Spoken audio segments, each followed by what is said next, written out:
Doctor Baburam Saxena ji ने भाषा को अपने शब्दों में व्यक्त किया। उन्होंने कहा, जिन ध्वनि चिन्हों द्वारा मनुष्य परस्पर विचार विनिमय करता है, उनको समष्टि रूप से भाषा कहते हैं।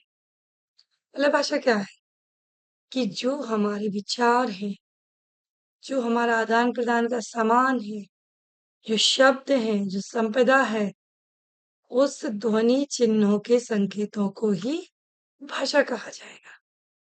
तो समष्टि के संपूर्ण स्वरूप को भाषा का नाम दिया गया है। भाषा के माध्यम से मनुष्य अपने विचारों का आदान प्रदान करता है। वहीं डॉक्टर भोलानाथ तिवारी जी क्या कहते हैं भाषा को लेकर? डॉक्टर भोलानाथ तिवारी का मानना है कि भाषा मानव के उच्चार अवयवों से उच्चारित यादृच्छिक ध्वनि प्रतीकों की वह संरचनात्मक व्यवस्था है जिसके द्वारा समाज विशेष के लोग आपस में विचार विनिमय करते हैं। लेखक, कवि, वक्ता के रूप में अपने अनुभव और भावों को व्यक्त करते हैं तथा अपने वैयक्तिक और सामाजिक व्यक्तित्व, स्पष्टता, अस्मिता के संबंध में जाने अनजाने जानकारी देते हैं। बहुत सुंदर भोलानाथ तिवारी जी ने देखिए पूरे मन की बात यहाँ अपनी रख दी है कि भाषा क्या है। उनका कहना है कि भाषा मानव के वो उच्चार अवयव हैं। उच्चार अवयव मतलब जो उच्चारण करने वाले अवयव हैं, जो ध्वनि प्रतीकों के माध्यम से बने हैं, जिसकी संरचना व्यवस्था है, जिसके द्वारा समाज विशेष के लोग, वही जो ड्रैगन ने कहा था कि समाज कैसे काम करता है, तो समाज विशेष के लोग अपने विचारों का आदान प्रदान करते हैं। अब अपने विचारों का आदान प्रदान करना लेखक, कवि, वक्ता के रूप में, अब वो किस किस रूप में हो सकता है? मैंने बताया था ना कि वो किसी भी रूप में हो सकता है। लेखक के रूप में, वक्ता के रूप में, कवि के रूप में अपने अनुभवों को व्यक्त करता है। एक बड़ी अच्छी कविता मुझे यहाँ याद आ रही है कवित्री के रूप में कि हास्य कवि की कविता है ये कि लोग जब हास्य कविता के बारे में सोचते हैं ना तो कैसे काम करते हैं। मतलब बहुत सारे मैटर, बहुत सारी चीजें, मतलब 2 लाइनों में पिरो के रख देते हैं। चलिए आपके साथ शेयर करती हूँ, याद आ गया भाषा के बारे में बात चल रही है इसलिए कि एक नवविवाहित जोड़ा एक नवविवाहित जोड़ा अटल जी से आशीर्वाद लेने दौड़ा। तो अटल जी ने पति के सिर पे रखा हाथ और पत्नी से कही ये बात कि बेटी पृथ्वी पर जब तक जल है तुम्हारा सुहाग अटल है। कि बेटी पृथ्वी पर जब तक जल है तुम्हारा सुहाग अटल है। तो पति महोदय को गुस्सा आ गया। पति महोदय को गुस्सा आया। पति महोदय तपाक से बोले कि अटल जी, जब आप इनसे कहेंगे कि इनका सुहाग अटल है, जब मेरी पत्नी से आप कहेंगे कि इनका सुहाग अटल है, तो मुझे क्या तमाशा देखने के लिए छोड़ा है? मतलब बहुत सारा कंटेंट 4 लाइनों में बहुत बड़ी बात निकल के आ गई। तो भोलानाथ जी भी वही बात कर रहे हैं आपसे कि कोई लेखक, कवि, वक्ता के रूप में अपने अनुभवों, अपने भावों आदि को व्यक्त करता है तथा अपने व्यक्तिक और सामाजिक व्यक्तित्व, विशिष्टता तथा अस्मिता के संबंध में जाने अनजाने में जानकारी देता रहता है, उसे हम भाषा कहते हैं। मतलब बहुत डीपली नहीं जाना है आपको भाषा में। भाषा बहुत सामान्य सा विषय है। भाषा वो है जो आप बोल रहे हैं। भाषा वो है जो आप कर रहे हैं। भाषा वो है जो आप देख रहे हैं। भाषा वह है जो आप सुन रहे हैं। अपने विचारों को व्यक्त करने का एक अटूट माध्यम भाषा कहलाती है। भाषा कई प्रकार की होती है। आप फिक्स अभी भी मैंने पहले बताया था, भोलानाथ तिवारी जी ने भी यहाँ वो बात की है कि फेस एक्सप्रेशन से भी अपनी भाषा को व्यक्त कर सकते हैं। लेकिन उन्हें शब्दों में ध्वनि के रूप में अगर व्यक्त करें तो उसका प्रभाव एक अलग प्रभाव पड़ता है। एक्सप्रेशन में कैसे करते हैं? आप बहुत देर से शांत बैठे, मैं यहाँ 5 मिनट से शांत बैठी हूँ, कुछ विचार कर रही हूँ, उन विचारों को मस्तिष्क में ला रही हूँ, और जो विचार मेरे मस्तिष्क में आ रहे हैं ना, वो मेरे मन मस्तिष्क में भाषा के उद्भावों का आदान प्रदान कर रहे हैं। मेरी जिंदगी में एक उथल पुथल मचा रहे हैं, मेरे विचारों को कहीं ना कहीं किसी न किसी रूप में प्रेरित कर रहे हैं।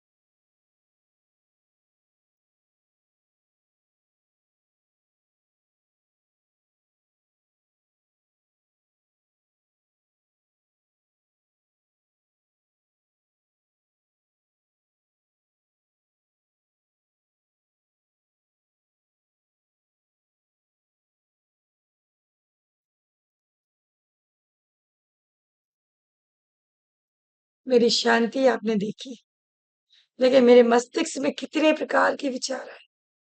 कई प्रकार के विचार मेरे मस्तिष्क में दौड़ रहे थे। 1 मिनट आपने देखा होगा, मैंने स्माइल भी दी, हंसी भी। मतलब उस समय मेरे मस्तिष्क में कोई ऐसा विचार दौड़ रहा था जिससे मुझे हंसी आ गई। एक समय आपने देखा कि मेरे चेहरे पर कुछ गम वाले भाव थे, दुख वाले भाव थे। उसका मतलब है कि कुछ ना कुछ मस्तिष्क में विचारों का आदान प्रदान चल रहा था। दुख वाले भाव भी मेरे मस्तिष्क में चल रहे थे। कभी मेरे चेहरे पर चिंता के भाव भी आपको दिखाई दिए। चिंता आपके एक्सप्रेशन की मनोदशा का जितना सजीव चित्रात्मक वर्णन भाषा बिना के माध्यम से सिनेमा करता है, उतना अच्छा कोई नहीं कर सकता। सिनेमा एक वो माध्यम है। आप कभी टीवी सीरियल्स देखते हैं, मैं बार बार कह रही हूँ, मैं आपको एग्जाम्पल्स के माध्यम से पढ़ाऊंगी, समझाने की कोशिश करूंगी। आप टीवी सीरियल्स देखते हैं, टीवी सीरियल्स आपको बहुत अच्छे से पता है, उसके पहले डिस्क्लेमर आता है, शुरू में लिखा हुआ आता है कि इस कहानी में सभी पात्र काल्पनिक है, उनका वास्तविक जीवन से किसी भी प्रकार का कोई सरोकार नहीं है, सब कल्पना से परे है। अगर किसी की घटना मिलती जुलती पाई जाती है तो यह सिर्फ संयोगवश है, उससे मीडिया को कुछ भी लेना देना नहीं। अब इतना सब होने के बाद भी अगर सपोज कीजिए टीवी सीरियल्स आपके सामने चल रहा है, कोई अच्छा बढ़िया हैप्पी सा गाना बज रहा है, या हैप्पी मोमेंट्स आप देख रहे हैं उस नाटक में, तो आपके चेहरे के एक्सप्रेशन अपने आप हैप्पी हो जाते हैं। और कहीं आप सैड मोमेंट देख रहे हैं, दुखी क्षणों को आप देख रहे हैं, तो अनायास ही आपकी आंखों में आंसू आ जाते हैं। कहते हैं ना, सर्वोत्कृष्टकार, एक सर्वोत्कृष्ट उत्कृष्ट कलाकार वो होता है जो अपनी फीलिंग्स से, जो अपने एक्सप्लेनेशन से, जो अपनी भावनाओं से आपकी आंखों में आंसू लाती। कई बार हम देखते हैं, मूवीज देखते हैं, टीवी सीरियल्स देखते हैं, उनमें अक्सर देखते रहते हैं कि कोई रोने वाला सीन आता है और आपकी आंखों से अनायास ही आंसू हो जाते हैं, जबकि उसमें सब कुछ पहले से लिखा था, सब पढ़ा है आपने, ये काल्पनिक है, इसका वास्तविक जीवन से कोई लेना देना नहीं है, इसमें किसी भी प्रकार की कोई समस्या नहीं है, उसके बाद भी आंख से आंसू आना क्यों? क्योंकि जो भाषा थी, जो विचार थे, कहीं ना कहीं वो घटनाएं आपके जीवन में घटित हुई। हो सकता है, मैं नहीं कह रही वास्तविक जीवन में घटित हुई हूँ, आपने जीवन में वास्तविकता में किसी की मृत्यु देखी हो सकता है ना भी देखी हो, लेकिन हो सकता है कभी सपने में देखी हो, तो वो कहीं ना कहीं अनछुए पल आपके जीवन से जुड़े हुए हैं। वरना इतने जल्दी किसी काल्पनिक, अच्छा एक टेडी बियर रखा है आपके सामने, उस टेडी बियर को कितने ही मारो, कितने ही दुखो, आपको रोना क्यों नहीं आता? क्यों नहीं लगता है कि इसे इतनी मार गल रही, इतना पिट रहा है, इतना बातें सुन रहा है, तो इसके प्रति संवेदना आ जाए? क्यों नहीं आती है संवेदना? क्योंकि वो निर्जीव वस्तु है। आपको पता है इसका अस्तित्व नहीं है, ये बिल्कुल निर्जीव है। ये हमें सिर्फ दिखाने के लिए मदारी ड्रामा कर रहा है। हमारे अंदर संवेदना उसके लिए नहीं आती। लेकिन वही सजीव टेडी बियर की बात करें, कोई जीता जाता इंसान को अगर मारा जाता है, उसकी संवेदनाएं आपको दिखती हैं, उसकी फीलिंग्स आपको दिखती हैं, तो आपके अंदर शब्द निकल आते हैं। अच्छा, इसका भाषा को लेके एक छोटा सा एग्जाम्पल और यहाँ मैं देना चाहूंगी कि बच्चे का जन्म होता है, जब डॉक्टर्स उसे मारते हैं कि भाई इसको रोना चाहिए, अगर बच्चा रोता नहीं है तो हम क्या समझ लेते हैं कि बच्चा स्वस्थ नहीं। तो संवेदनाएं कहाँ से आई? संवेदनाएं तो माँ के गर्भ से ही आ गई। और जब माँ के गर्भ से संवेदनाएं आ गई, तो आगे जब बच्चा जन्म लेगा और जब उसे डॉक्टर ने हल्का सा पीठ पे रेस्ट किया, सिर पर रेस्ट किया, वो रोने लगता है। मतलब बच्चा बिल्कुल परफेक्ट है। बच्चे की रोने की आवाज हम तक पहुंच चुकी है। अच्छा, बच्चा बाल्यावस्था से शैशवावस्था से बाल्यावस्था की ओर अग्रसर होता है। भाषा कहाँ से सीखता है? उसे भाषा का माध्यम क्या होता है सीखने का? उससे गर्भ में जो संस्कार मिले, प्रारंभ तो वहीं से हो गया। मैंने बताया था कल आपको कि अभिमन्यु का जो किस्सा है, माँ सुभद्रा के गर्भ में ही उसे संस्कार मिल गए थे कि चक्रव्यूह की रचना में घुसना कैसे है। लेकिन जब अर्जुन उन्हें सुना रहे थे इस चक्रव्यूह की रचना के बारे में, तो अचानक सुभद्रा को सुनते सुनते नींद आ गई। जैसे ही माँ को नींद आई, बालक गर्भ अवस्था में सो गया। और जैसे ही बालक सोया, मतलब उसने सुनना बंद कर दिया। जब उसे संस्कार ही नहीं मिले, तो वो निकलेगा कैसे? अभिमन्यु जिद करके फंस तो जाता है चक्रव्यूह की रचना में कि मैं इसे पार कर सकता हूँ, जब मैं इसके अंदर एंटर कर रहा हूं तो मैं बाहर भी आ सकता हूँ। लेकिन बहुत समझाने के बाद वो नहीं मानता है और चक्रव्यूह में चला जाता है। और ये सभी को बताती है, सभी देवताओं को नॉलेज था, ज्ञात था, पहले से नॉलेज था इस चीज का कि अभिमन्यु अगर चक्रव्यूह के अंदर घुसेगा तो बाहर नहीं निकल पाएगा और मृत्यु को प्राप्त करेगा। सब कुछ पहले से जायज था, सब कुछ प्री प्लान्ड बना हुआ था। उसके बाद भी वास्तविकता क्या है? उस बालक ने भाषा कहाँ से सीखी? माँ के गर्भ से कुछ सीखा उसने। क्या सीखा? रोने की आवाज सीखी, हंसने की आवाज सीखी। आप देखो 10 दिन के बच्चे को देखो, 11 दिन के बच्चे को देखो, वो हल्की हल्की स्माइल करने लगता है, एक हंसी आपको देने लगता है। अच्छा, और उसके बाद वो 1.5 2 महीने 3 महीने के बच्चे को देखो, वो हल्का हल्का रिएक्ट करने लगता है आपकी तरफ देख के। आप उसकी तरफ स्माइल करोगे, वो हंसेगा। आप देखते हैं हम लोग झूले में डाल देते हैं, लिटा देते हैं बच्चे को, एक गुनगुना उसके ऊपर से लगा देते हैं, उस गुनगुने को देखकर वो खुश होता है। तो वो भाषा का माध्यम वहां से प्रारंभ हो गया उसका, वो शुरुआत हो गई भाषा की उसकी, कि भाषा कैसे चलेगी आगे, कैसे बढ़ेगी। फिर 4 महीने 6 महीने का बच्चा होता है, धीरे धीरे हम उसे वर्ड सिखाते हैं। कहाँ से सीख रहा है? परिवार से। पहली मातृभाषा जो सिखाने का श्रेय जाता है वो किसका है? उसकी माँ का। इसलिए इसका नाम मातृभाषा रखा गया। आप सोच रहे होंगे कि भाषा भाषा चल रहा था इतनी देर से, ये भाषा का नाम मातृभाषा क्यों पड़ा, मदर टंग क्यों पड़ा? क्योंकि जब बालक ने जन्म लिया, उस जन्म के बाद उसे जो पहला शब्द माँ बोलना सिखाया, वो उसकी माँ ने सिखाया। उसकी माँ, अब चाहे वो धरती माँ ले लो, चाहे उसकी जो जन्मदात्री माँ ले, उसने भाषा का प्रारंभ उसे सिखाया, उसे शब्द बोलना सिखाया, उसे ध्वनि करना सिखाया। तो बच्चे ने पहला वर्ड बोला माँ, इसलिए इसका नाम पड़ा मातृभाषा, हमारी मदर टंग। मदर मतलब माँ की जो टंग है, जो भाषा है, वो मेरी मातृभाषा है। अच्छा, एक चीज और देखिएगा आप कि भले हम इंडियन हो, भारतीय हो, भारतीय होने के बाद हम पूरा जीवन, मैंने 28 साल की उम्र भारत में निकाल दी, मेरी मदर टंग बिल्कुल टोटल हिंदी है, कोई इशू नहीं है उसमें, कोई दिक्कत नहीं मुझे हिंदी बोलने में। और वो जेनेटिक्स है, मुझे पेरेंटियल मिली है, वो मुझे आगे बढ़ाएगी। लेकिन शादी के बाद, प्रेगनेंसी के बाद मैं विदेश चली जाती हूँ, अमेरिका चली जाती हूँ, और बच्चे के गर्भ संस्कार पूरे अमेरिका ही में हो रहे हैं। और बच्चे का जब जब जन्म होगा, तो उसकी मदर टंग हिंदी नहीं होगी, उसकी मदर टंग अंग्रेजी होगी। क्योंकि जब वो माँ के गर्भ में आया, वहां से उसने क्या सीखा?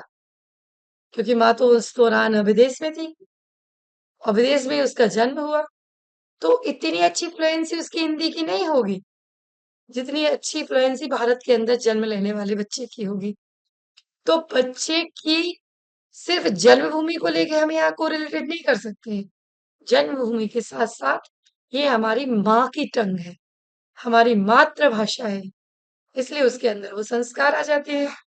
आप 2 साल के, 2.5 साल का बच्चा देखो, भारत में पैदा होगा, भारत में भी ऐसे राज्य में जहाँ पैदा होगा जहाँ हिंदी भाषी ज़्यादा होंगे, या ऐसे राज्य में जहाँ पैदा होगा जहाँ तमिल भाषी ज़्यादा होंगे, कन्नड़ बोलने वाले ज़्यादा होंगे, तो जो उसकी मदर टंग होगी, हिंदी को भले हमने मातृभाषा का दर्जा दे दिया, लेकिन जो उसकी मदर टंग होगी, भाषा बालक उसी भाषा में अपनी बात को करेगा, उसी भाषा में वो बात को आगे ले जाएगा, उसी भाषा में वो काम करेगा, उसी भाषा में वो सीखेगा, उसी भाषा में वो पढ़ने के लिए प्रयासरत है।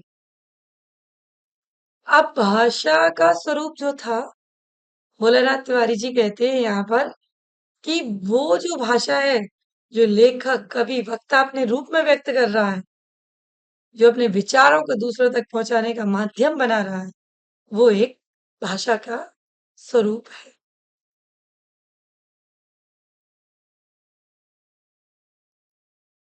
हमने भाषा की विभिन्न परिभाषाओं का यहाँ अध्ययन किया।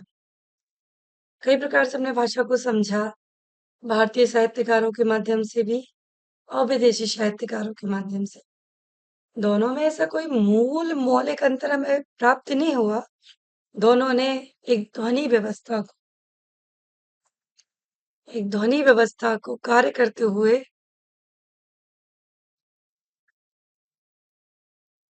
तो उसमें भाषा को कुछ ज्यादा अलग डिवीजन नहीं किया गया, अलग भागों में नहीं बांटा गया। भाषा वो एक ध्वनि प्रक्रिया है, एक विचारों का माध्यम है, जो आपके मस्तिष्क में विचार चलते हैं, जो आपकी भावनाओं में विचार चलते हैं, जो फीलिंग्स आपके मन में चलती हैं, उन्हें ध्वनि संकेतों के माध्यम से आप जब होठों से सब, वो कहलाती है हमारी भाषा। अब हम इस विषय में आगे चर्चा करेंगे, तो हमारा अगला विषय निकल के आता है भाषा की प्रकृति क्या है, नेचर क्या है। अभी मैं सिर्फ डेफिनेशंस को पढ़ी, तो भाषा की प्रकृति पर, भाषा की प्रवृत्तियों पर कई विद्वानों ने अपने अपने विचार रखे हैं कि भाषा क्या है, भाषा किस प्रकार से काम करती है, भाषा कैसे काम करती है। तो हमारे बीच में आपको दिखाई दे रहा होगा डेस्कटॉप पर डॉक्टर कपिल देव द्विवेदी जी ने भाषा की प्रवृत्ति पर अपने संकेत प्रस्तुत किए हैं, जो मैं आपके सामने शेयर करना चाहूंगी।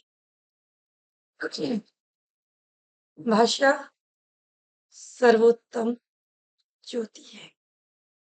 भाषा ही मानव हृदय के अंधकारों को दूर करने के कारण सर्वोत्तम ज्योति कही जाती है, क्योंकि इसी ज्योति में मानवीय क्रिया, व्यापार संचालित होते हैं। यदि भाषा ना हो तो मानव की क्या दशा होगी, यह विचार करते ही भय लगता है।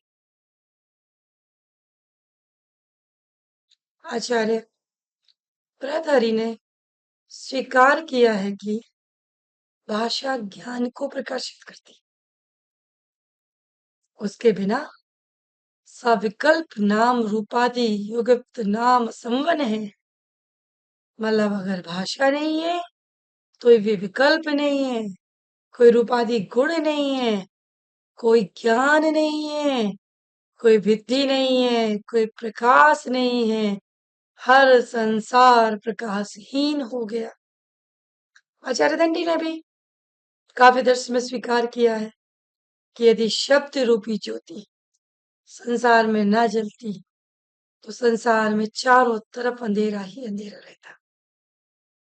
यदि शब्द ही ना हो इंसान के पास, अभिव्यक्ति का माध्यम ही ना हो, तो मनुष्य क्या करेगा, कैसे जीवन यापन करेगा। सब बैठे गूंगे बहरों की तरह।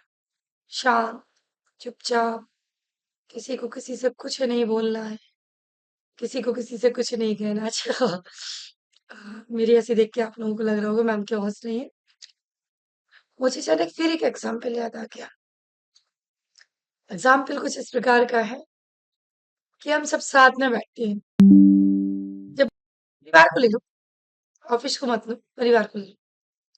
परिवार में जब हम सब साथ में बैठते हैं, साथ में कब बैठते हैं, कभी कभी भाई कोई शादी है या कुछ सुख है या कोई दुख है, किसी ना किसी एक प्रोग्राम में हम सब साथ में बैठते हैं, पूरा परिवार, माता पिता, भाई बहन, जीजा जी लोग, बुआ जी लोग, फूफा जी लोग, मामा जी लोग, ताऊ जी लोग, चाचा जी लोग।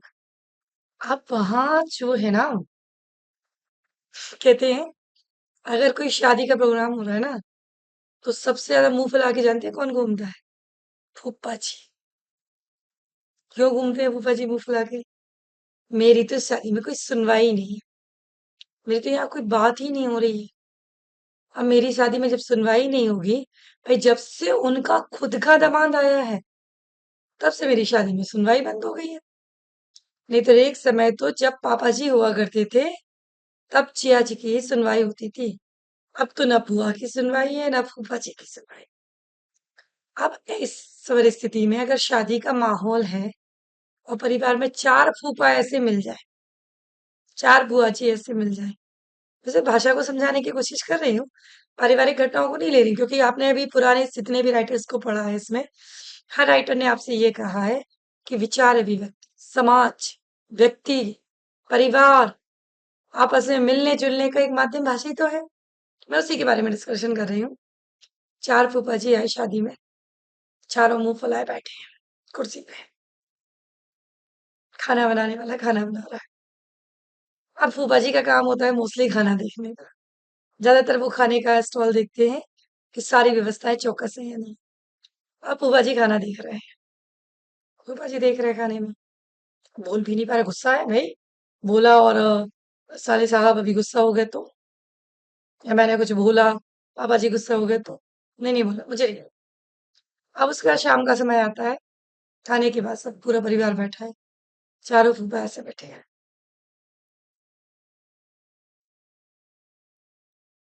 फूफा जी गुस्सा, बुआ जी कैसे बोले, बुआ जी भी गुस्सा, मेरे पति की कोई इज्जत नहीं है, मेरे पति का कोई अस्तित्व नहीं है, मुझे भी किसी से बात नहीं करनी। अब 22 लोगों के परिवार में 8 बैठ गए मुंह बंद करके, फूफा जी चारों, बुआ जी चारों, बचे कितने लोग, बाकी के लोग। अब फूफा जी के बच्चों को भी लगा जब मेरे मम्मी पापा की इज्जत नहीं है तो मैं भी नहीं बोलूंगा किसी से, मैं भी कोई बात नहीं करूंगा। दो दो बच्चे उनके भी बैठ गए भाई मुंह बंद करके। तो 16 22 लोगों के परिवार में 16 लोग बैठ गए ऐसे, एक दूसरे का मुंह देख। अब बात कौन शुरू करे? 6 लोग बचे हैं। अब 6 लोग 22 लोगों के परिवार में 8 तो निकल गए ना, 8, 4 बुआ निकल गई, 4 बुआ जी निकल गए, 8 निकल गए। दो दो दो दो सबके बच्चे थे चारों के, 8 वो निकल गए, 16 लोग। 16 लोग बिल्कुल ऐसे मुंह बनाए बैठे। अब बचे 6 लोग। अब उन 6 लोगों में डर ये है कि बात कैसे शुरू की जाए, कहाँ से शुरुआत की जाए। उसमें से दो भाभियां जो थी वो बुआ जी के पक्ष में थी, सही कह रही है, मेरी भी तो कोई इज्जत नहीं है जैसी बुआ जी की नहीं है। तो भाई सब दो भाभियां भी उनके फेवर में बैठ गई ऐसे मुंह बंद करके, दो भाभियों के दो बच्चे बैठ गए ऐसे मुंह बंद करके। अब बचे 2 लोग। अब माहौल है हंसी खुशी का, शादी का, सब लोग बैठे एंजॉय कर रहे हैं। उसमें से 20 लोग ऐसे हैं जो एक दूसरे से बात भी करना पसंद नहीं कर रहे, क्योंकि उनके घर में चलती नहीं हो रही। अब बचे 2 लोग। अब दोनों लोग में एक तो दूल्हा था एक दुल्हन थी, एक दूल्हा था वहां पर, एक दुल्हन थी। तो भाई दुल्हन तो वैसे ही पराए घर से आई है, डरी हुई है, तो वो तो मुंह बंद किए बैठी रहेगी ना, वो तो वैसे ही नहीं बोलेगी। उसे क्या पता किसकी गुस्सा है, क्या है कैसा नहीं है, बच्चा सिंगल आदमी, वो था पति या वो था दूल्हा। आप मुझे बताइए आप कि 22 लोगों के सदस्यों के परिवार में 21 20 लोग तो मुंह फुलाए बैठे हैं। एक बेचारी दहशत में बैठी है, लेकिन भाषा को नहीं बोल पा रही। अब एक अकेला आदमी क्या भाषा का उपयोग करेगा? तो यहाँ उन्होंने कहा है, कल्क देवी द्विवेदी जी ने, भाषा वो सर्वोत्तम ज्योति है, अगर वो है तो ज्योति जलेगी। तो दूल्हे साहब को लगा, भाई ऐसे कैसे काम चलेगा, ऐसे मजा नहीं आएगा। 21 लोग मुंह बनाए बैठे, 21 लोग बिल्कुल शांत बैठे, ऐसे कैसे काम चलेगा। दूल्हे महाराज ने बुआ जी से कहा, फूफा जी से कहा, अरे फूफा जी, जो आपने बूंदी बनवाई थी ना, बहुत टेस्टी थी। फूफा जी खुश। अरे मैं तो पहले ही कह रहा था कि भंडारे का काम मैं करूंगा। किसी ने सुनी कहा है मेरी? शब्द निकले, शब्द निकले तो फीलिंग्स निकली, फीलिंग निकली मतलब भावनाएं निकली, उनका दुख निकला, उनकी वेदना निकली, कि वो चाहते थे कि शादी की पूरी तैयारी मैं करूं, लेकिन कोई बोलने वाला नहीं था, कोई किसी से कहने ही वाला नहीं था कैसे काम होता है। दूसरे फूफा जी से कहा, फूफा जी आपने जो टेंट की व्यवस्था की, मजा अलग है कि कोई कर सकता है। फूफा जी खुश। मैं तो पहले ही कह रहा था, मैं तो इसमें माहिर हूँ, इस काम को करने में मेरा तो कोई जवाब नहीं है, इस काम को मैं बहुत अच्छे तरीके से करता था। जैसे बड़े फूफा जी और छोटे फूफा जी ने बोलना शुरू किया, दोनों की बीवियों ने बोलना शुरू किया, दोनों भूया जी ने बोलना शुरू कर दिया, हाँ दीदी मेरे तो दिमाग में नहीं रहा, जी अजी इस काम को ऐसे नहीं, बहुत अच्छे से कर सकते। शब्द कहाँ से निकले? किसी एक की चुप्पी तोड़ने से। और वो 22वां भी सदस्य अगर चुप्पी बांध के बैठा होता, तो क्या भाषा का उद्भव होता? क्या भाषा निकलती? क्या लोग फीलिंग समझते? 2 से 3, 3 से 4, 4 से 8 में जब बात करना शुरू की, 8 से 22 तक ने सबने बात करना शुरू कर दी। बहू रानी में लास्ट में कह दिया आराम से, बिल्कुल सही कहा, बिना बुआ जी फूफा जी की तो ये शादी संभव नहीं थी। मेरा तो भाभीियों के बिना जीवन यापन करना मुश्किल है। सब खुश। तो भाषा ने क्या किया? भाषा ने वहां क्या नई चीज डाली? भाषा ने डाला वहां व्यवहार। भाषा ने डाली वहां ज्योति, जो प्रज्वलित कर रही है, जो विचारों को आगे बढ़ाने का काम कर रही है, जो विचारों को एक दूसरे से विनिमय कराने का काम कर रही है। उस ज्योति को प्रेषित किया भाषा ने। उस बात को भ्राताजी जी ने स्वीकार किया कि बिना भाषा ज्ञान को प्रकाशित नहीं कर सकती। आपके अंदर कितनी अटूट ज्ञान भरा पड़ा है, कितनी चीजें आपके अंदर हैं, लेकिन जब तक भाषा नहीं है, जब तक ज्ञान का होना पॉसिबल नहीं, संभव नहीं। अब भाषा में मैं हिंदी पढ़ाई जरूरत थोड़ी कि मैं हिंदी के सारे वर्ड बोलूं, बहुत सारे शब्द मेरे अंग्रेजी भाषा के निकल रहे हैं। तो भाषा एक एक्सप्लेन करने का तरीका है, भाषा एक समझाने का तरीका है। भाषा के माध्यम से हम बहुत कुछ सीखते हैं। इस संसार में आने से लेके मृत्यु तक की जो क्रियाएं होती हैं, वो सिर्फ भाषा के माध्यम से होती है। एक बड़ा अच्छा गाना फिर से याद आ रहा है मुझे यहाँ पर, जीते लकड़ी मरते लकड़ी, हाय तमाशा लकड़ी का, हाय विधाता तूने भी क्या भाग्य लिखा है लकड़ी का। जब जन्म लिया ना आपने, तो पालने में डाला गया। पालना किसका था? लकड़ी का था। जब जीवन जिया आपने, तो खाट पे सुलाया गया। खाट किसकी थी? लकड़ी की। और जब मृत्यु को प्राप्त हुए, तो किस में दाह संस्कार किया गया? लकड़ी की चिता बनाकर आपका दाह संस्कार किया गया। दाह संस्कार में वो चिता किस चीज की थी? लकड़ी की। तो भाषा भी उस लकड़ी के समान है ना, मेरा चलने वाली प्रक्रिया है, कहीं नहीं रुकेगी ये प्रक्रिया। जितना आप उसमें मॉडिफिकेशन करोगे, जितना आप इम्प्रूवमेंट करोगे, जितना आप उसे आगे बढ़ाने का प्रयास करोगे, भाषा उतनी आगे जाएगी, उतनी वैरायटीज में जाएगी, उतनी खोज करके जाएगी। अब आप लोगों को लग रहा होगा, मैडम प्रयोजनमूलक हिंदी में क्या भाषा भाषा भाषा लिख के बैठ गए। प्रयोजनमूलक हिंदी को बनाने में ही भाषा का काम है। टेक्नोलॉजी नहीं आई होती, तकनीकी नहीं आई थी, अंग्रेजी नहीं आई होती, तो हिंदी में प्रयोजनमूलक की आवश्यकता क्या थी? जरूरत तो वहीं से पड़ी ना हमें भाषा की, कि हमने भाषा कहाँ से ली, कैसे ली भाषा? भाषा हमने वहीं से ली। इसीलिए हमें प्रयोजनमूलक की जरूरत पड़ी। अब भाषा समाज को एक सूत्र में बांधती है, बस समन्वय सूत्र है। जो समाज को एक सूत्र में पिरोता है। एक भाषाभाषी परस्पर एकात्मकता की अनुमति करती है। जब दोनों की भाषा सेम हो ना, तब देखो मजा कितना आता है। फिर कहोगे आप मैडम फिर एक एग्जाम्पल दीजिए। चलिए इस एग्जाम्पल को भी हम बड़े अच्छे से आपको डिफाइन करते हैं। बेसिकली मैं बुंदेलखंड की रहने वाली, उत्तर प्रदेश में यहाँ हूँ, खड़ी बोली बोलती हूँ। यहाँ की जो भाषा थी, यहाँ की भाषा सीख गए। लेकिन मैं और मेरे हस्बैंड दोनों ही बुंदेलखंड से।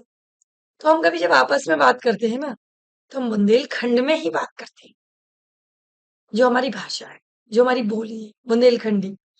अब इसमें संपर्क सूत्र की बात यहाँ इन्होंने कहा, समन्वय सूत्र की, तो वो एक दूसरे को बांधी कैसे रखती है भाषा, उस पर मैं बताना चाह रही हूँ कि हमने बुंदेलखंडी में एक दूसरे से बात कर रहे हैं, वही कहाँ जा रहा है, तेरे घोड़े ना दुख रहे, तेरे घोड़े में कहा होगा, दर्द कैसे होगा, पेट में दर्द का हो रहा, इताए से उताए काहे नहीं जात तुम, उते से इते काहे नहीं आ रहे तुम, सुनत काहे नहीं हो हमारी।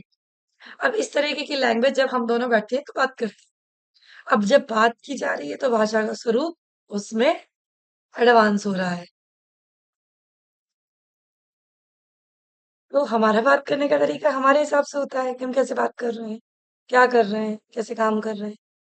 अब वो लेकिन वो बात करने में जब तीसरा आदमी वहां बैठा हो ना, वो कैसे फील करता है, यार पता नहीं लड़ रहे हैं, यार पता नहीं मेरे खिलाफ वार्तालाप चल रही है कोई ना।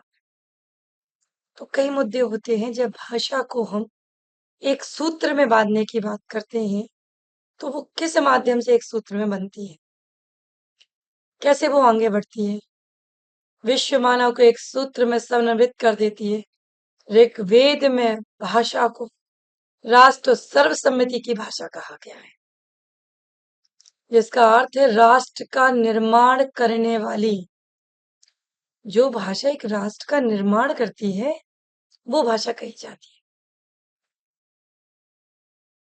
भाषा राष्ट्र निर्मात्री और संबंध करने वाली भाषा है।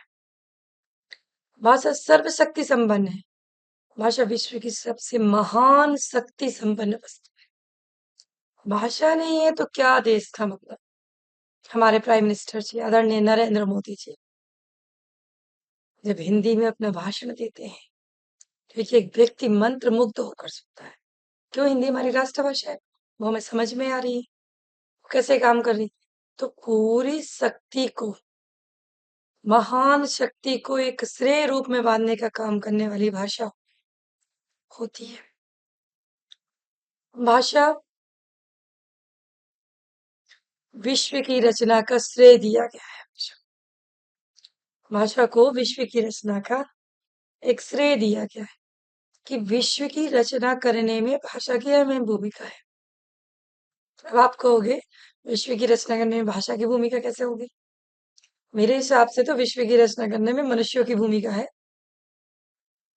जन्म नहीं होगा तो क्या करेगा भाई साहब? जन्म के साथ साथ, मानवीय जन्म के साथ साथ उस मानव के पास जन्म देने की कला भी तो होनी चाहिए।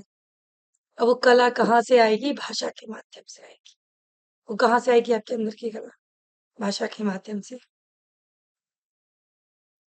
जब भाषा के माध्यम से वो कला आएगी, तब इस सृष्टि का निर्माण होगा, इस सृष्टि की संरचना होगी।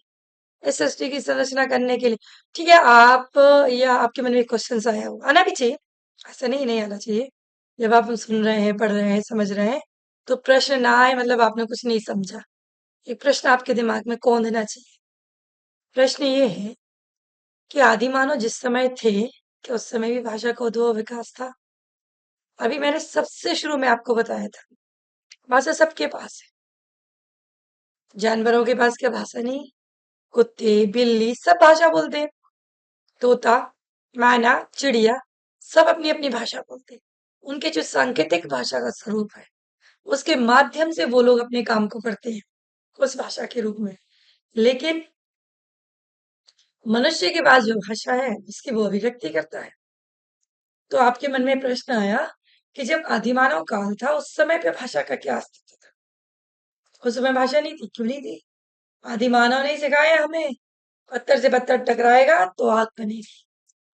आदिमानव ने सिखाया कि शरीर के ऊपर नग्न अवस्था में ना घूमते हुए वस्त्र धारण करना चाहिए। वस्त्र कैसे धारण होना चाहिए? भले वो पत्तों वाले वस्त्र धारण करता है, लेकिन वस्त्र धारण थे। अगर वो नग्न घूमता तो कोई भी जीव जंतु उसे खा जाता। तो वो मनुष्य जो था वो जीव जंतुओं से अलग था ना। वो जीव जंतुओं से अलग था, इसलिए उसने भाषा का निर्माण अलग से किया, उसने अभिव्यक्ति दी। ला ला ला ला ला झिंगा लाला वाली भाषा का प्रयोग किया। तो आप समझेंगे वो झिंगा लाला क्या था? वो झिंगा लाला तो भाषा का स्वरूप था। और कहाँ से भाषा आई बन के आपकी? वही भाषा का माध्यम था, वही भाषा का स्वरूप था। फिर हम यहाँ बात करते हैं, भाषा सर्वव्यापक है। मानव के प्रत्येक कार्य भाषा द्वारा संचालित होते हैं। व्यक्ति व्यक्ति समान था, व्यक्ति रूप, सभी स्थितियों में मानव का आधार भाषा ही है। मानव का आंतरिक और बाह्य कार्य, चिंतन, अभिमंजन, वैयक्तिक और सामाजिक कार्यों के लिए भाषा की सहायता ली जाती है। ज्ञान, विज्ञान, धर्म, दर्शन, आचार, विचार आदि का आधार भाषा है। आचार्य भर्तृहरि ने सभी लौकिक कार्यों का आधार भाषा को माना है। अब हम बात करते हैं धर्म और दर्शन की। धर्म और दर्शन में भाषा कहाँ तक सहयोगी है? धर्म और दर्शन में भाषा का जो स्वरूप है वो क्या है? वाल्मीकि जी ने रामायण लिखी, पूरी की पूरी रामायण लिखी। अच्छा सुनो, एक बात और इसमें हम इसमें ऐड ऑन कर सकते, जोड़ सकते हैं बेटा, कि धर्म जो था, अगर शास्त्रों पे लिखा गया था या शिलाओं पे लिखा गया था, जिसे शिलालेखी भाषा भी कहा जाता है, या प्राकृत अपभ्रंश भाषा में लिखा गया था, या स्टोर करने के लिए, संग्रहित करने के लिए उसका यूज किया गया था, उसका प्रयोग किया गया था, तो वो जो भाषा थी वो कहीं ना कहीं से सर्व संपन्न होकर आई थी। बस अपने विचारों को रखने का एक माध्यम था। हम काम करते हैं, कार्य को आगे बढ़ाते हैं, कार्य हमारा निरंतर चलता रहता है, काम निरंतर चलता रहता है, हम उस भाषा में उसको प्रयोग करते रहते हैं। उसी प्रकार की भाषा है। भर्तृहरि जी कहते हैं भाषा के बिना इस संसार में रहना मुश्किल है। सीताराम चतुर्वेदी जी कहते हैं कि अगर भाषा नहीं होती तो ये समस्त संसार गूंगे और बहरोटे एक विराट वस्तु बन जाता। हर कोई बोलने वाला नहीं था। अच्छा, दूसरी सबसे बड़ी चीज, अगर भाषा नहीं होती तो ये ध्वनि भी नहीं होती। ध्वनि नहीं होती तो कोई साउंड भी नहीं होता। जब साउंड की आवाज नहीं होती तो टेक्नोलॉजी कहाँ से आ जाती? आप देखिए भाषा का स्वरूप देखिए कितना विस्तृत है, कि ट्रेन चलती है, ट्रेन की एक अलग आवाज निकलती है, सटर पटर खटर खटर खटर खटर खटर। अच्छा, वो ट्रेन जब घने जंगलों में जाती है तब वो कैसी आवाज निकालती है? और वही ट्रेन अगर इलाहाबाद में संगम के ऊपर से निकालती है तो कैसी आवाज करती है? खट खट खट खट खट खट। समझ में आ जाता है कि ट्रेन किसी जलीय जगह के ऊपर से निकल रही है, किसी जल के ऊपर से निकल रही है। ट्रेन किसी जंगल में निकल रही है, ट्रेन किसी सुनसान जगह पे निकल रही है, तो ट्रेन का चलना एक जायज हो जाता है। वो आवाज कहाँ से आई? वो ध्वनि कहाँ से बनी? वो साउंड कहाँ से आया? हम एरोप्लेन की बात करते हैं। जब एरोप्लेन लैंड होता है ना, तो जब जो ऊपर आसमान में उड़ रहा है, उस समय की एक हल्की सी साउंड आपके कानों को सुनाई ना देने वाली टाइप। आपको कुछ भी सुनाई नहीं देता वहां पर, समझ में ही नहीं आता क्या चल रहा है, कैसे चल रहा है, क्या सुन रही हूँ। एकदम ऐसा लगता है जैसे ऑक्सीजन की कमी हो रही हो, कानों में सुनाई नहीं दे रहा है। और जब वो धीरे धीरे धीरे धीरे नीचे की ओर आता है, तब आपके दिमाग में चलता है कि हाँ कुछ सुनाई दे रहा है। और जब वो लैंड होता है, रनवे पे आता है, तो एक अलग आवाज करता है। तो ये ध्वनि कहाँ से है? ये ध्वनि तो भाषा का स्वरूप थी ना। स्वरूप क्या थी? ये भाषा को बढ़ाने का एक माध्यम थी, कि भाषा को कैसे बढ़ाया जाए, भाषा को कैसे इम्प्रूवमेंट किया जाए। इस ध्वनि के माध्यम से साइकिल चलने की आवाज आपको समझ में आ जाती है। साइकिल की जो चेन की आवाज आती है, गोल गोल गोल गोल गोल, एक अलग आ जाती। अच्छा, बाइक पे आ जाए, बाइक में एक साधारण बाइक आपके हाथ में तो उसकी एक अलग आवाज आएगी, ठुर ठुर ठुर। लेकिन वही आवाज बुलेट की हो तो भाई साहब ऐसा लगता है कान बंद कर ले। लगता है कि नहीं लगता हम कि हम कान बंद कर लें। तो ये आवाज है, ये आवाज कहाँ से, ये ध्वनि कहाँ से? यही तो भाषा का माध्यम थी ना, इसी के माध्यम से आई है, इसी के माध्यम से आगे बढ़ी। तो भाषा को जो बढ़ने का तरीका मिला, भाषा को जो सीखने का मौका मिला, भाषा को जो इम्प्रूव करने का मौका मिला, जो हमें अपने विचारों को लिखने का मौका मिला, वो सब भाषा के माध्यम से है। हर चीज। आज आप, मैं तो नहीं कर पाऊंगी शायद, अब भाई टीचर हूं तो भाई टीचर जैसे ही कर पाऊंगी मैं तो। लोग आवाज निकालते, वॉइस निकालते हैं, किसी की भी वॉइस निकलवा लो, तोते की वॉइस निकलवा लो लोगों से। मैं फिर आपको लगेगा कि मैं वैसी बात कर रही। मैं हमेशा आपको एग्जाम्पल के माध्यम से समझाऊंगी। अभी मैं एक रियलिटी शो देख रही थी टीवी पर, कुछ समय पहले आ रहा था, इंडियन आइडल करके। एक लड़का वहां सिंगिंग करने आया। अब लड़का सिंगिंग करने आया तो उसकी जो आवाज थी वो 3 वैरायटीज में थी। उसकी खुद का गला, उसके गले की आवाज 3 वैरायटीज में थी। पहली वैरायटी थी उसकी आवाज की, लड़की की आवाज। दूसरी वैरायटी थी उसकी आवाज की, लड़के की आवाज। और तीसरी आवाज थी उसी की वैरायटी, किसी छोटे बच्चे की आवाज। छोटा बच्चा वॉइस में, मेल में, वो गाना गा रहा है। अब जब उसने गाना गाना शुरू किया, एकदम मंत्र मुग्ध हम सब देख रहे थे उसको। उसने जब गाना गाना शुरू किया तो पहली आवाज उसने लड़की की निकाली। आई थिंक इस टीवी सीरियल्स में मैं देख रही थी, नेहा कक्कड़ जी थी। नेहा कक्कड़ जी शॉकिंग, वो वाला गाना उसने गाया, मिले हो तुम हमको बड़े रसीलों से। लड़की की आवाज में जब उसने गाना गाया ना, तो सब शॉक्ड थे। सबको लगा कि ये तो लड़की की आवाज में गा रहा है, मतलब इसकी आवाज जो है ना दबी हुई लड़कियों जैसी है। लेकिन जब उसमें दूसरा अंतरा आया, वो लड़के की आवाज का अंतरा था। उसने उस गाने को लड़के की आवाज में गाया, और तीसरा अंतरा उसने उस गाने में बच्चे की आवाज में गाया। तो मैं क्या, पूरा ऑडियो, पूरा सेक्टर, पूरा सब जितना चल रहा था उस मंच पर, प्रोग्राम देख रहे थे, ऑडियंस भी जो देख रही थी। ऑडियंस तो भाई कहाँ तक देखती, वही डेस्कटॉप पे चारों तरफ देखने लगी टीवी के, कि यार किसी और की तो नहीं है, किसी और की तो नहीं है। नेहा कक्कड़ भी एकदम कंफ्यूज अंदर से, विशाल ददलानी जी कंफ्यूज अंदर से, कि यार ये लड़का खड़ा है मेरे सामने और ये गाना गा रहा है, लेकिन ये आवाज किसकी, समझ में नहीं आ रही किसकी आवाज है। नेहा कक्कड़ जी इधर देख रही, उधर देख रही, ऊपर देख रही, पीछे देख रही, चारों तरफ देख रही, लेकिन कहीं किसी की आवाज नहीं थी, वो उस लड़के की आवाज थी। तो ये कला है आपके अंदर, तो ये कला भाषा से तो आई। अगर आपके पास भाषा ही नहीं होती, सीखने की गुंजाइश ही नहीं होती, सीखने का सलीका ही नहीं होता, तरीका ही नहीं होता, तो इस कला को कैसे डेवलप करते हैं? एक से एक टैलेंट शो देखते हैं हम। आप भी देखते होंगे, देखेंगे, नहीं देखते हैं तो देखना चाहिए, नॉलेज बढ़ती है, भाषा का इम्प्रूवमेंट होता है। अच्छा, फिर हम दूसरी चीज एक और इस पे बात कर सकते हैं यहाँ पर। जैसा कि भर्तृहरि जी ने कहा कि लौकिक कार्यों का आधार ही भाषा मानी जाती है। लौकिक कार्य, आप सुबह उठने से लेकर रात सोने तक कई प्रकार के कार्य करते हो, कई प्रकार के कार्य करते हो। उनके बोलने का तरीका होता है। अब बोलने का तरीका होता है तो भाषा कैसे इम्प्रूव करती है? भाषा जो भाषा बन के आई ना, तो इसे बोलियों की आवश्यकता पड़ी। मैंने अभी कहा ना कि मैं मेरे हस्बैंड दोनों बुंदेलखंडी में बात करते हैं, वो बोली है। बुंदेली कन्नौजी एक बोली है, वो भाषा नहीं है, भाषा हिंदी है। वो पश्चिमी हिंदी से निकल के आई है, बुंदेली कन्नौजी भाषा बोली है।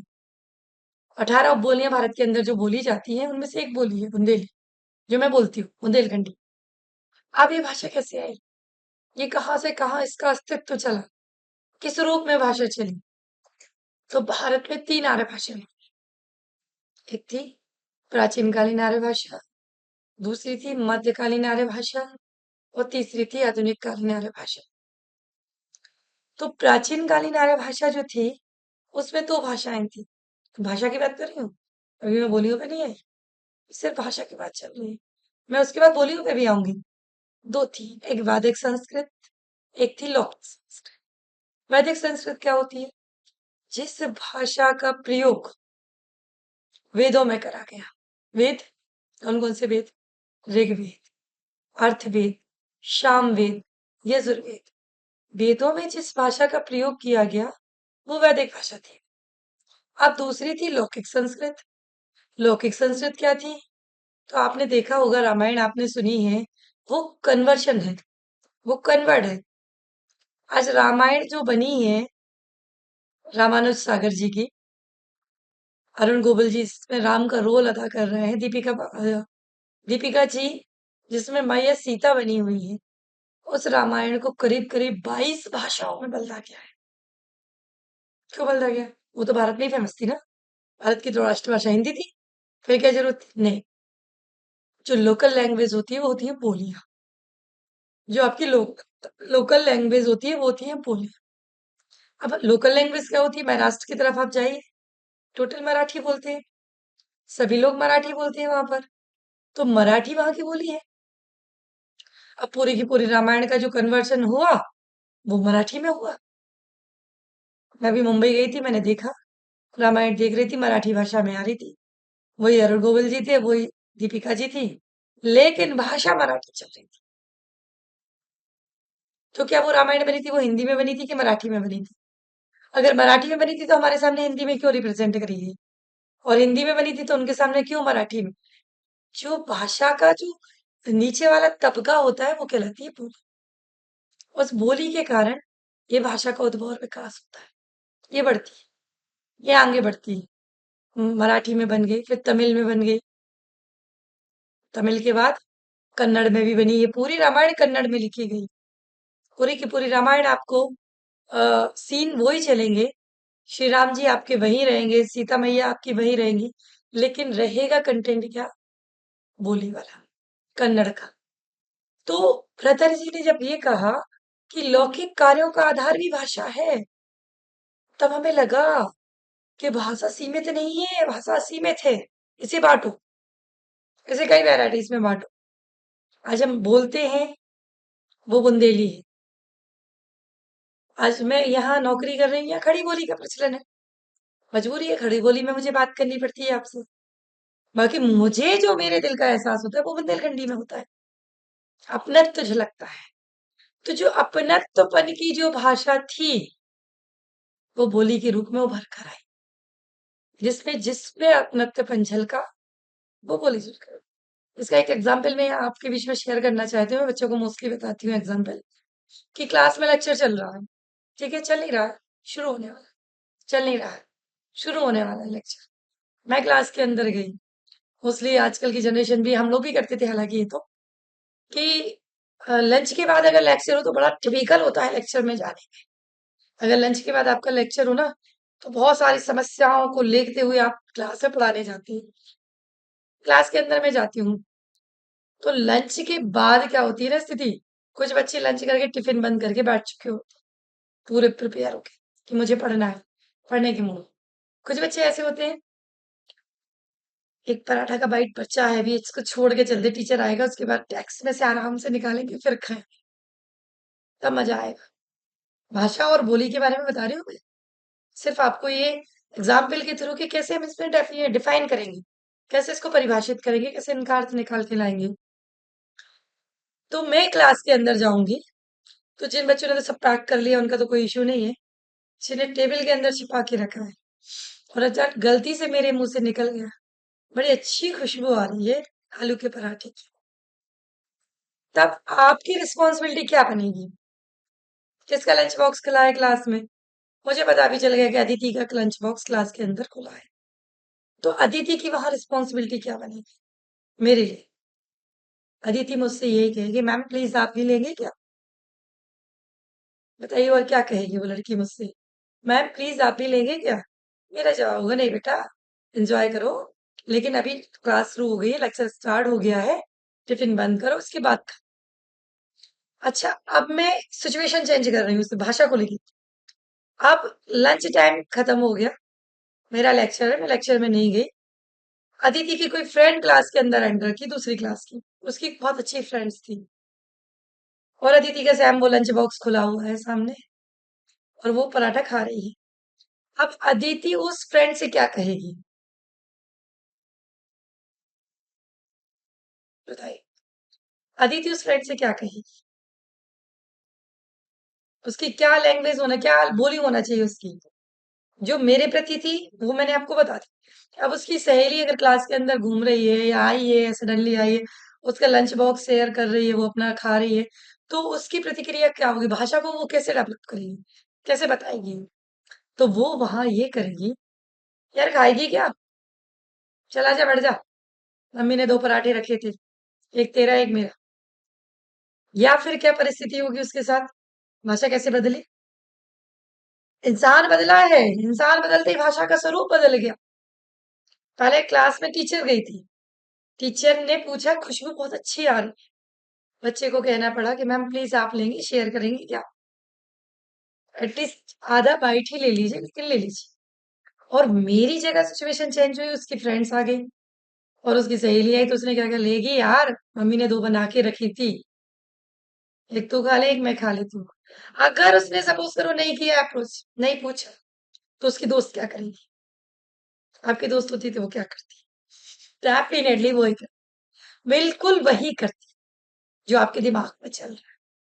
क्या करती यार, बहुत तेज वाली भूख लगी, चले घर दे टिफिन, बैठ गई खाने के लिए, कहाँ से आई बड़ी, इधर दे टिफिन मुझे, मुझे खाना है इसमें से। और वो हक से खाती, बिल्कुल खाती, क्यों नहीं खाती हक से? तो जो उसने मुझसे बोला और जो उसने अपनी फ्रेंड से बोला, ये थी उसकी बोली, ये भाषा नहीं थी, ये थी उसकी बोली। उसने मुझसे खड़ी वाली में बात की कि टीचर्स है, मैं सम्मान के साथ इनसे पूछना चाहिए। लेकिन अपनी फ्रेंड से उसने कैसे बात की? सम्मान उसके प्रति भी था, सम्मान की कोई कमी नहीं थी। सम्मान की कमी होती तो कोई शेयर नहीं करता है अपना खाना। रिस्पेक्ट था, लेकिन प्यार वाला था, मोहब्बत वाला, दोस्ती वाला था, कि कैसे भी छीन लें, कैसे भी झपट लें, कैसे भी खा लें, कोई दिक्कत नहीं, खा सकते हैं, ले सकते हैं, ले जा सकते हैं। तो बोली ने यहां से विकास किया। परिस्थितियां क्या है आपकी, किस परिस्थिति में आप बैठे हैं, किस परिस्थिति में आप बात कर रहे हैं, आपके खाने का तरीका क्या है, वो दर्शाती है आपकी बोलियों को। भाषा तो सबकी एक ही है, हिंदी। मैं भी हिंदी में बोल रही हूँ, मैं कोई यहाँ फ्रेंच भाषा का प्रयोग नहीं कर रही हूँ, हिंदी में बोल रही हूँ। लेकिन हिंदी में भाषा का प्रयोग करते करते मैं आपके बीच में अपना जो लेक्चर रख रही हूँ, वो खड़ी बोली को लेकर रख रही हूँ। बुंदेलखंडी में बोलूं मैं, तो मैं कैसे समझाऊंगी इसे? अरे उतने ही बैठे रहो यार, बता तो रहे हैं, क्या है दिक्कत? भाषा के बारे में समझने तुम्हें, समझा दें हम।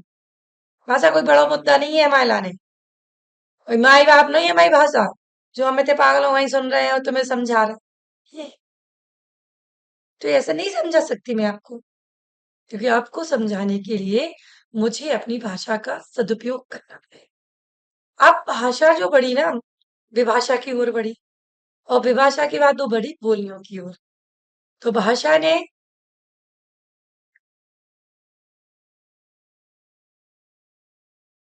हम्म, तो भाषा के बाद क्या है?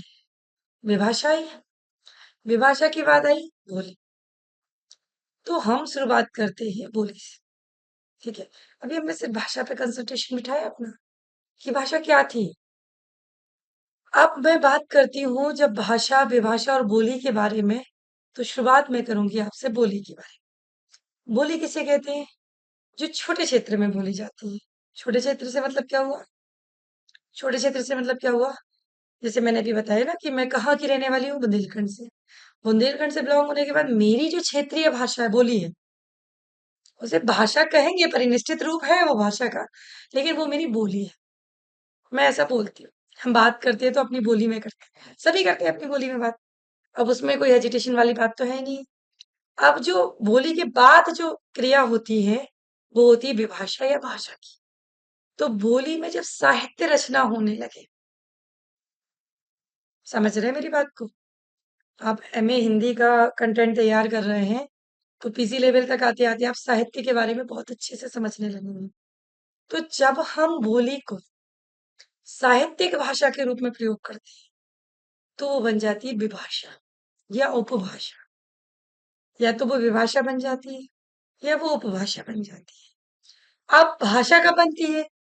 जब साहित्यकार उसे एक परिनिष्ठित रूप दे दे। समझ रहे हैं मेरी बात को? जब साहित्यकार उसे एक परिनिष्ठित रूप दे दे, तो वो भाषा का रूप धारण कर लेती है। मतलब हमने जो पढ़ा अभी पिछले लेक्चरों में, वो भाषा के बारे में पढ़ा। भाषा एक वो माध्यम है विचारों का, जिसके बिना अगर भाषा नहीं है तो ये पूरा संसार गूंगे बहरों की एक विराट बस्ती बन के रह गया। अगर भाषा नहीं है तो हमने उसके बारे में समझा। अब वो भाषा हमने जब बांटी, तो भाई हमने कह दिया राष्ट्रभाषा हमारी हिंदी। राष्ट्रभाषा हिंदी तो है हमारी, लेकिन अगर हम पंजाबी बोलते हैं तो हिंदी वाली पंजाबी बोलते हैं, तो पंजाबी हमारी बोली हो गई ना। हम मराठी बोलते तो हिंदी वाली मराठी बोलते हैं। मराठी कोई अलग से नहीं है, देवनागरी लिपि में से निकली ये सारी भाषाएं। नेपाली से लेके, मराठी से लेके हिंदी तक सब देवनागरी लिपि लिखी, सबकी देवनागरी लिपि में काम हुआ है। तो भाषा कोई अलग से नहीं आई आपके बीच में। लेकिन भाषा को जब इतना विस्तृत अध्ययन हमने किया, इतना विस्तृत रूप में इसे बांटा, तो उसके पार्ट्स करने पड़े। अब भाषा जो हुई वो हुई जब साहित्यकारों ने इसे परिनिष्ठित रूप दे दिया। मतलब भाषा क्या होगी, संवैधानिक रूप से जो प्रयोग में लाई जा रही, कार्यालयों में जो प्रयोग में लाई। आपसे कहे एप्लीकेशन लिखना है किसी के लिए, आपसे कहे टीचर के लिए एक एप्लीकेशन लिखना है, तो आप भाषा में लिखिए। हिंदी, इंग्लिश, कन्नड़, महाराष्ट्री वो इशू नहीं है अपने लिए, आपको भाषा में लिखना है। और आपसे कहा जाए कि एक एप्लीकेशन बोली में लिख के बताओ, या एक एप्लीकेशन मुझे छुट्टी के लिए आवेदन पत्र 3 दिन के लिए अपनी उपभाषा में लिख के बताए, तो मैं आपको तीनों का एक एक एग्जाम्पल देगी हूँ, बड़े ध्यान से सुनना। उसका एग्जाम्पल क्या रहेगा, जब आप इसे भाषा के रूप में लिखेंगे तो आप कैसे लिखेंगे। सेवा में श्रीमान प्राचार्य महोदय, तीर्थंकर महावीर विश्वविद्यालय मुरादाबाद, विषय 3 दिन की छुट्टी देने हेतु आवेदन पत्र। निवेदन इस प्रकार है कि विगत 3 दिनों से मुझे वायरल की चपेट में आने के कारण असहज महसूस हो रहा है, जिस असहजता के कारण मैं अपने आप को महाविद्यालय में आने के योग्य नहीं समझ रहा।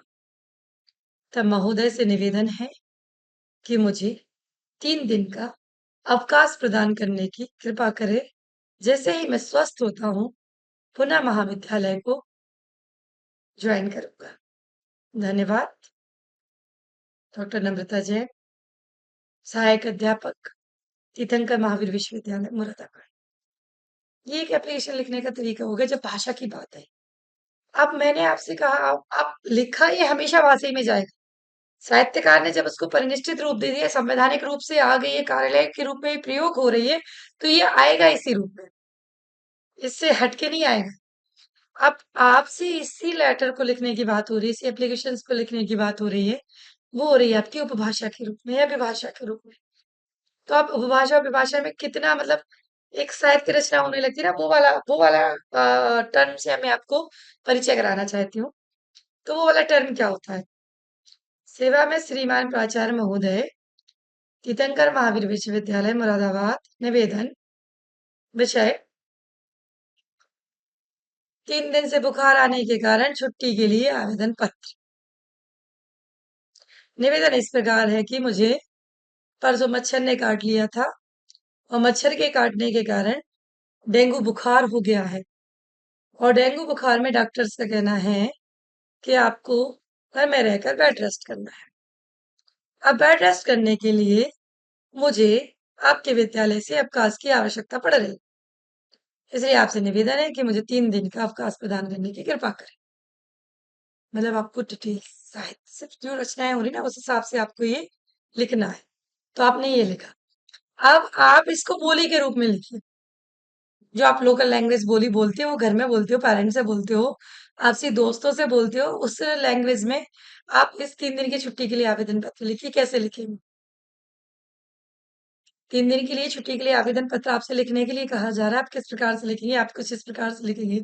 श्रीमान प्रिंसिपल साहिबा, तीर्थंकर महावीर विश्वविद्यालय मुरादाबाद, विषय 3 दिन से नहीं जा पा रहे नहावे, इतना बुखार है, उके लाने छुट्टी दे दो। ये मेरी टोटल लैंग्वेज, मेरी मेरी बुंदेलखंडी वो उस पे लिख रही हूँ। ओके लाने छुट्टी दे दो। मान्यवर, हमारा तुमसे इतनी सी कृपा है कि प्रशासन से कह दो कि मच्छरों की दवाई छिड़कवा देवे। इतना मच्छर होगा है विश्व में कि मच्छर डेंगू ही डेंगू कर रहा। और हमें लगा था हमें भी डेंगू हो ही गो। और जब हमें डेंगू हो ही गो है तो छुट्टी तुम दे ही दो। और छुट्टी आपकी तरफ से जब मिल जाएगी तो हम आराम से अपने घर बैठ के अपना इलाज तो करा ही लें। धन्यवाद आपका मनीराम। ये रहा। तो अब तीनों में कितना अंतर है। अब आप कह रहे हैं भाषा की बात कर रहे हैं, भाषा अपना जनसंपर्क का माध्यम है, जनसंचार का माध्यम है, विचारों का आदान प्रदान करने का माध्यम। लेकिन समस्या कहाँ आती है? समस्या यही यार कि जब भाषा बोली के रूप में प्रयोग होती है तो फीलिंग्स दिल से निकलने वाली, मन से निकलने, कुछ भी आप एक दूसरे से बोल दो। तेनू कहाँ जाने, तेनू के गल, तो ये पंजाबी में है हिंदी, कोटपूरा हिंदी का है। की गल, अब की भी आपका देवनागरी लिपि का शब्द है, का में छुट्टी की मात्रा की। गल, गा और ला भी आपका देवनागरी हिंदी का शब्द है, लेकिन बोलने का तरीका उसकी बोली का हो गया। वो बोल कैसे रहा इसको। उसी प्रकार अपन उपभाषा और भाषा की बात करें तो थोड़ा सा उसमें स्टैंडर्डाइजेशन आ गया कि उसे साहित्यकारों ने एक साहित्य का रूप दे दिया। और जब हम इसमें भाषा की बात करते हैं तो जब एक परिनिष्ठित रूप निकल के आता है उस बोली का, उस उपभाषा का, तो वो कहलाती है हमारी भाषा। अब हिंदी में 5 उपभाषा और 18 बोली बोली जाती है भारत के अंदर। तो मैंने अभी जो बात कर रही थी ना, मैं सिर्फ भाषा की बात कर रही थी। अब भारत के अंदर जो हिंदी बोली बोली जाती है हमारी, उस हिंदी में 5 तो उपभाषाएं आती हैं और 18 बोलियां आती हैं। 5 उपभाषाओं में कौन कौन सी आती है? एक तो आपकी पश्चिमी हिंदी आ जाती है, एक आपका दूसरी आपकी पूर्वी हिंदी आ जाती है, तीसरी आपकी बिहारी आ जाती है, चौथी आपकी राजस्थानी आ जाती है और पांचवी आपकी पहाड़ी हिंदी आ जाती है। अभी मैं इसमें बोलियों की बात नहीं कर रही हूँ। अभी ये भारत के अंदर 5 उपभाषाएं बोली जाती है। पूरे भारत का जब हम नक्शा उठाते हैं ना, तो पूरे भारत के नक्शे के अंदर मुझे ये 5 उपभाषाएं मिलती हैं। उन 5 भाषाओं में पहली तो हमारी पश्चिमी हिंदी आती है।